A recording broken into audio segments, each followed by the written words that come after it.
Hello students. देखो भाई, next जो टॉपिक अब हम स्टार्ट करेंगे बहुत इंपॉर्टेंट टॉपिक है बेटा। और ये थर्ड यूनिट तो कंप्लीट ही इंपॉर्टेंट है। थर्ड यूनिट में से मैक्सिमम नंबर ऑफ न्यूमेरिकल्स और थ्योरी बनने के चांस होते हैं, तो थर्ड यूनिट को बेटा आप सीरियसली ध्यान से पढ़ो। अब थर्ड यूनिट में नेक्स्ट जो टॉपिक है वो नेम में लिख देता हूं, motion of charge particle. Motion of charge particle in electric field and magnetic field।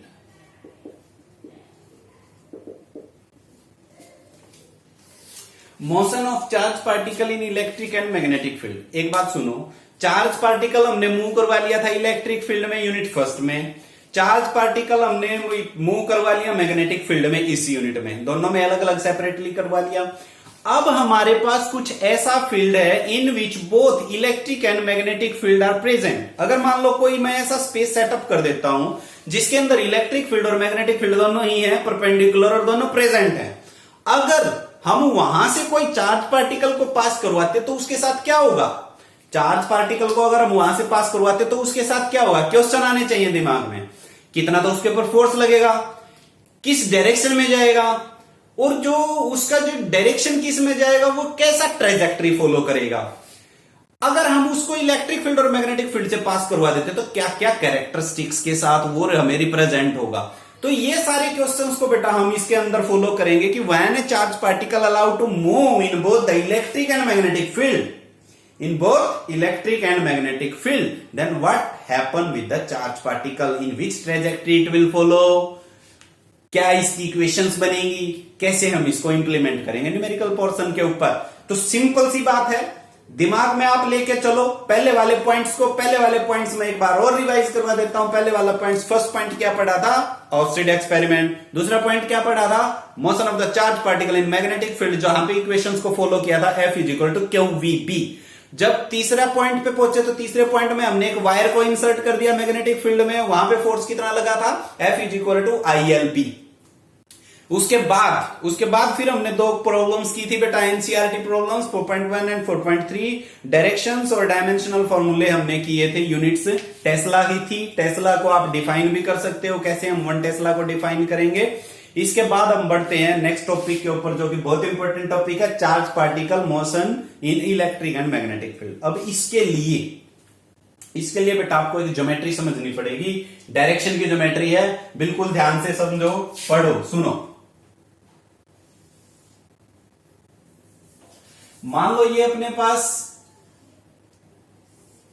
X Y और जेड एक्सिस है, एक्स एक्सिस, वाई एक्सिस और जेड एक्सिस, ठीक है। जो अपना जेड एक्सिस है इसके अलोंग तो ले लेता हूं मैं मैग्नेटिक फील्ड, जो अपना वाई एक्सिस है इसके अलोंग ले लिया इलेक्ट्रिक फील्ड, और जो अपना एक्स एक्सिस है इसके अलोंग ले लिया हमने वेलोसिटी, यानी कि पार्टिकल इस तरफ जा रहा है। पार्टिकल किस तरफ मूव कर रहा है? एक्स एक्सिस की तरफ, ठीक है बेटा। बिल्कुल सिंपल सी बातें चलेंगे हम। अगर मैं आपसे पूछूं कि भाई पार्टिकल इस तरफ मूव कर रहा है, मैग्नेटिक फील्ड इस तरफ है, तो चलो बताओ मैग्नेटिक फोर्स की डायरेक्शन किस तरफ होगी? शाबाश, सोचो। मैग्नेटिक फोर्स की डायरेक्शन वेक्टर लॉज लगा दो। कौन सा? Right hand palm rule. Right hand palm rule क्या कहता है कि जी ये लगाओ, आप ओरिजिन पे रख लो जहां पे ये मिलते हैं। अब फिंगर की ग्रिपिंग किस तरफ घूमनी चाहिए? वी से बी की तरफ। किस तरफ घूमनी चाहिए? वी से बी की तरफ। वी से बी की तरफ घूमेगी तो देखो फोर्स किस तरफ आएगा? फोर्स किस तरफ आएगा? शाबाश बताओ, -y की तरफ। किस तरफ आएगा? -y की तरफ आएगा ना, -y की तरफ, -y की तरफ। नीचे की तरफ जा रहा है ना, नीचे की तरफ जाएगा ये -y की तरफ। तो यानी कि जो फोर्स है मैग्नेटिक फोर्स वो किस तरफ एक्ट हो गया? नीचे की तरफ। ये बन गया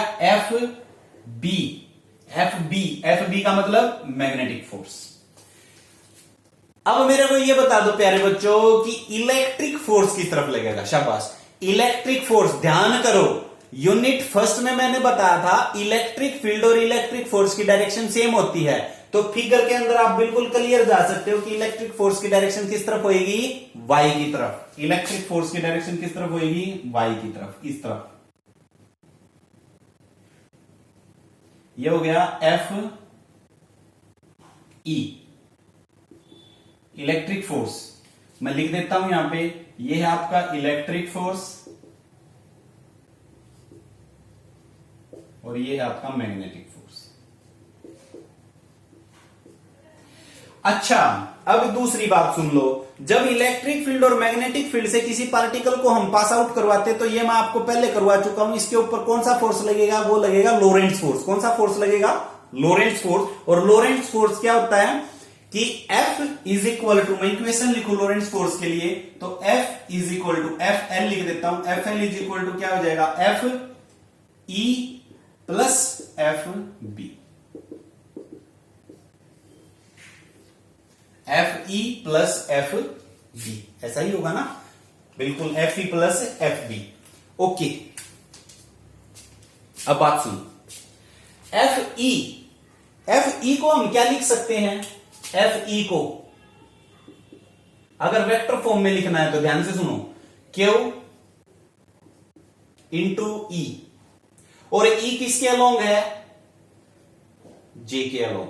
ई किसके अलोंग है, जे के अलोंग, ई जे। तो जे को मैं थोड़ा सा बड़ा लिख लेता हूं, चलो ई जे। जे के अलोंग हो गया, इलेक्ट्रिक फील्ड किसके अलोंग हो गया बेटा, जे के अलोंग। वाई की डायरेक्शन को जे कैप से ही रिप्रेजेंट करते हो, 11th में आपने पढ़ा एक्स को आई कैप से रिप्रेजेंट करते हैं, जेड को के कैप से। तो क्यू इंटू ई जे कैप हो गया, डन।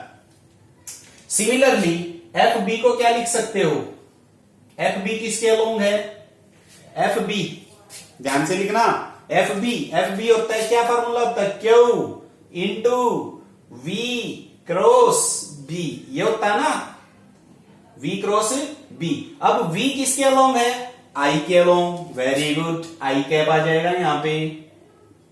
और B किसके अलोंग है, Z के कैप के अलोंग, गुड, डन। डायरेक्शन चल रही है साथ में, बिल्कुल। जिसने वेक्टर अच्छे से कर रखा है उसको समझ में आ रही है I और J कहां से इंसर्ट हो गए। F is equal to Q into V I cap cross B K cap. अच्छा, अब V और B को तो हटा करके अगर आप सोचो I क्रॉस B क्या हो जाएगा, सॉरी I क्रॉस K। देखो आपने बेटा पढ़ी है 11th क्लास में, एक बार इधर देखो, I क्रॉस J करूंगा तो क्या बनेगा, K cap. J cross I cap करूंगा तो minus K cap. I cross K करेंगे तो आई क्रॉस के कैप, उल्टा रिवर्स चल रहा है, माइनस जे कैप। और के क्रॉस आई कैप करेंगे तो जे कैप प्लस। तो ये पॉइंट्स आप कर चुके हो 11th क्लास में, मैं करवाने की अब कोशिश नहीं करूंगा बेटा, ये वैसे बता भी दिए हैं मैंने यहां पे। तो के आई क्रॉस के क्या बन गया, माइनस जे कैप। आई क्रॉस के क्या बन गया, माइनस जे कैप। तो इस इक्वेशन को एफ बी को क्या लिख सकते हैं हम, F B vector is equal to Q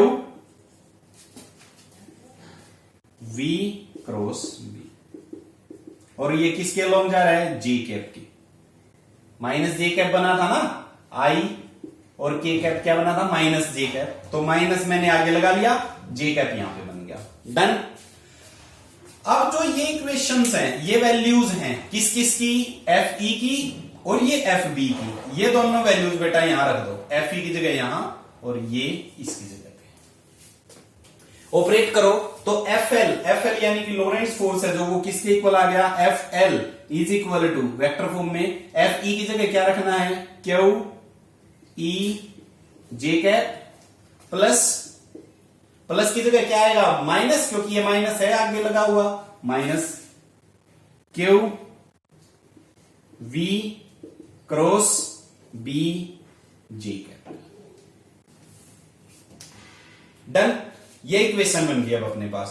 इस इक्वेशन को देखो अब क्या लिख सकते हैं, ये सारा समझ में आ गया। अब मैं इसको ऊपर वाले को रफ कर रहा हूं। तो इक्वेशन अपने पास क्या बनी, इक्वेशन बन गई भाई अपने पास F L is equal to Q common, J cap भी कॉमन ले सकते हो आप, क्यू कॉमन ले लिया, अंदर क्या बच गया, E J cap minus V cross B J cap. तो ये लॉरेंट्ज फोर्स अप्लाई हो जाएगा इसके ऊपर, ठीक है, लॉरेंट्ज फोर्स अप्लाई हो जाएगा। लॉरेंट्ज फोर्स की इक्वेशन भी पूछी जा सकती है कि जब चार्ज पार्टिकल को हम इलेक्ट्रिक और मैग्नेटिक फील्ड में मूव करवा देते हैं तो उसको कितना फोर्स एक्ट करेगा वेक्टर फॉर्म में। ये बात क्लियर होगी। अच्छा, अब तीसरी बात सुनो,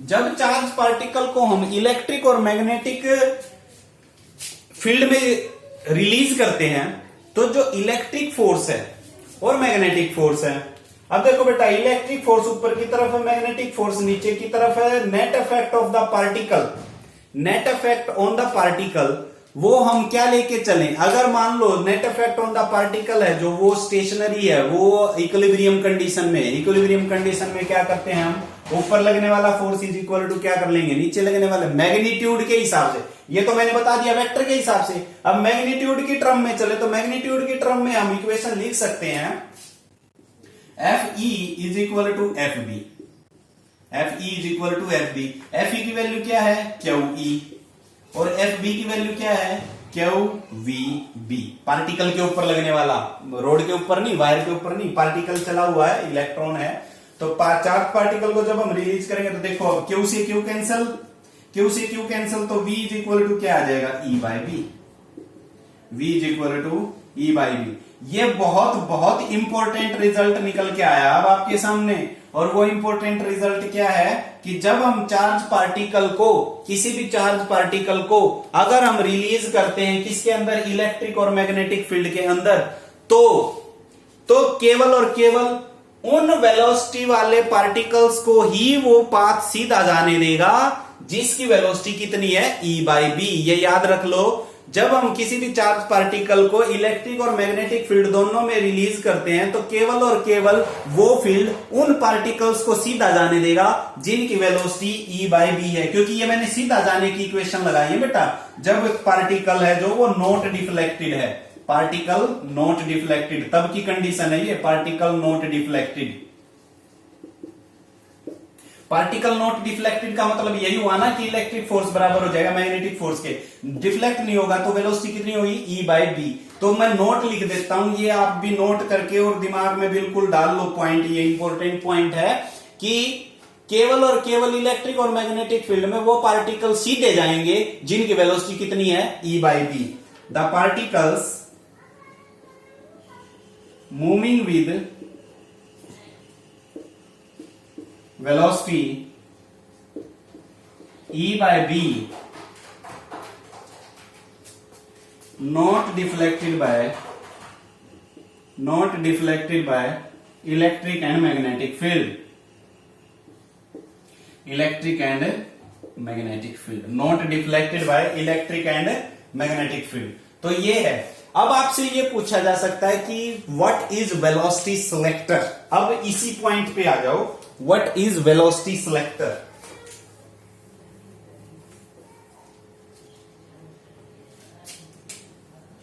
वेलोसिटी सिलेक्टर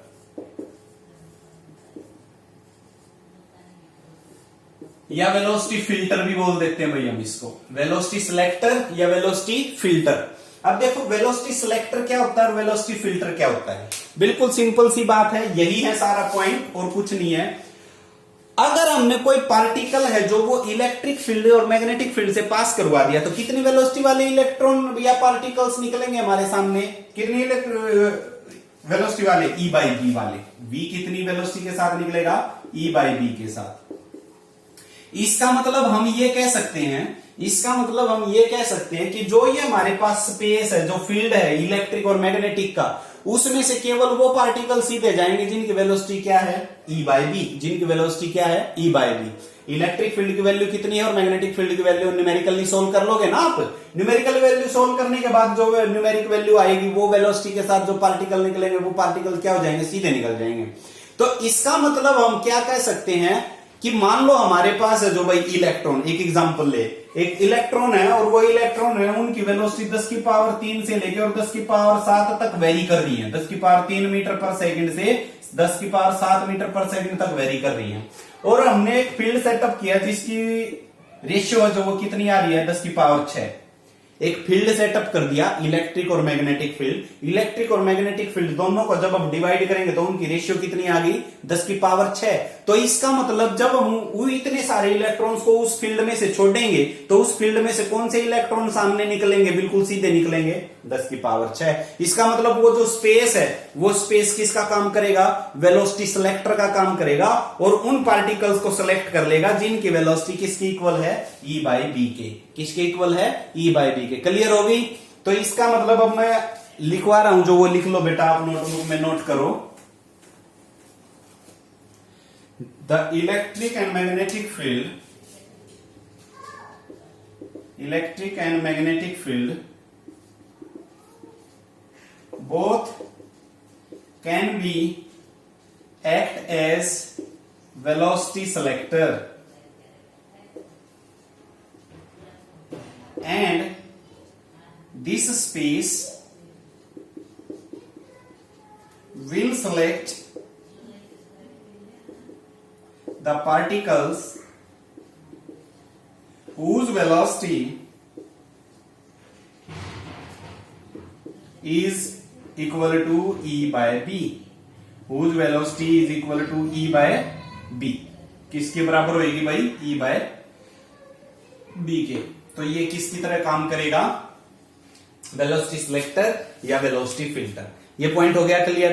अब आ जाओ भाई नेक्स्ट पॉइंट पे। नेक्स्ट पॉइंट है बेटा साइक्लोट्रॉन।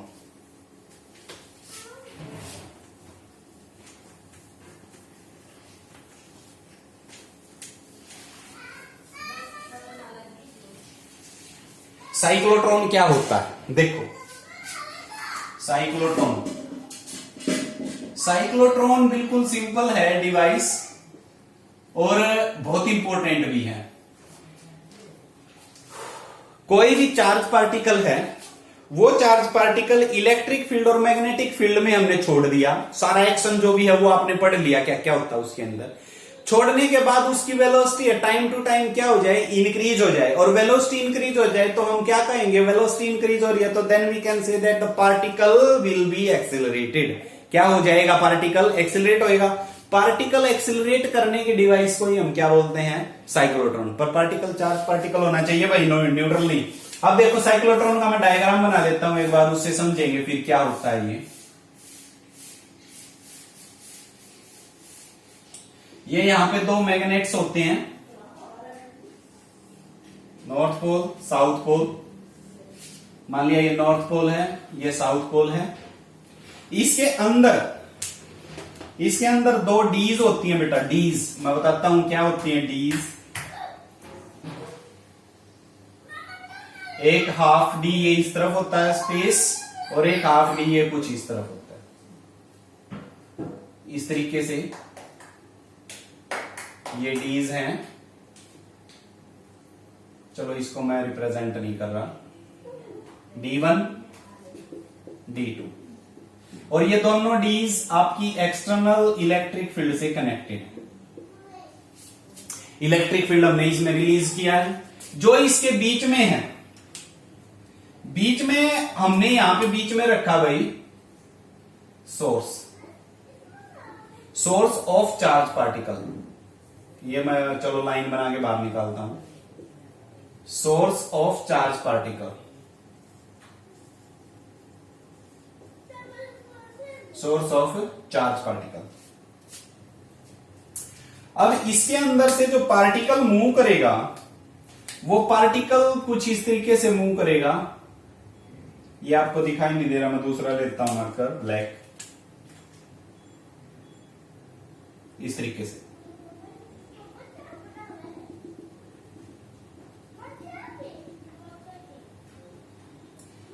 और यहां पे हम कोई विंडो सेट कर देते हैं।